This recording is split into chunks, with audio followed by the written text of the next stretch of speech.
Halo YouTube, ketemu lagi dengan channel Balinese Culture and Hindu. Hari ini saya akan membuat banten yang saya akan haturkan pada saat rainan tilem di Penglurah atau Ratu Ngurah.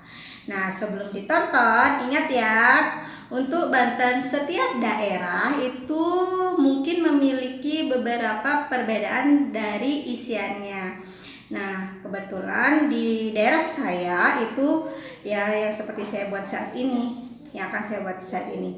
Apapun itu perbedaannya, itu kan memang seni dan berkreasinya dalam proses pembuatan banten.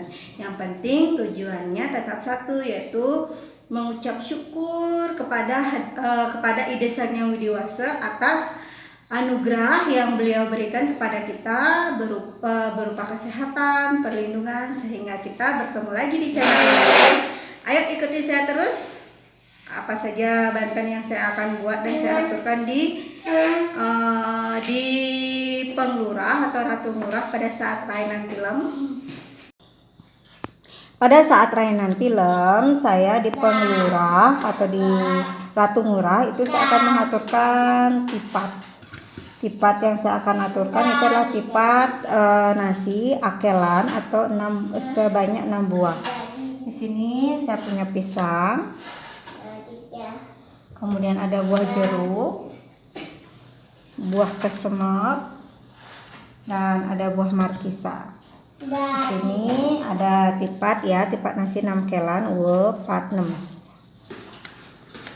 6 kelan. Mungkin kalau untuk di daerah lain ada yang membanten tipat dampul atau tipat yang lainnya, tapi kalau untuk saya di sini ini saya mengaturkan tipat nasi 1 kelan.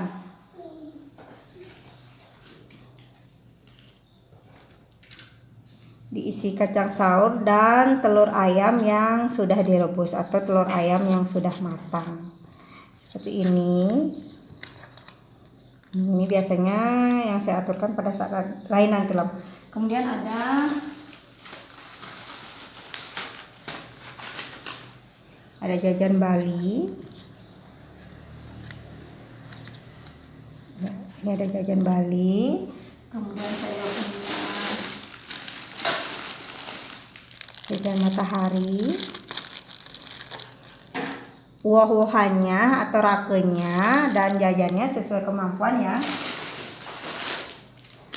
dan sesuai dengan selera yang mau akan melungsur. Sini ada jajak pai. Kemudian untuk sampiannya di sini ada sampian tipat. Kemudian ini ada tubungan. Iya. Itu sampiannya, dan tidak lupa dengan canangnya. Nah, saya sudah pernah membuat jenis-jenis canang yang dihaturkan untuk di daerah Bali. Jadi mohon ditonton ya tutorialnya. Nah, ini dia banten yang saya akan haturkan di Penglurah atau di Ratu Ngurah setiap rainan tilem. Jangan lupa subscribe, like, serta komentar positifnya, komentar yang membangun. Yang sudah subscribe, saya ucapkan terima kasih banyak dan mohon ditonton juga video-video sebelumnya. Terima kasih. Semoga kita selalu sehat dan dilindungi oleh Ide Sang Hyang Widiwasa. Bye bye. Salam Rahayu.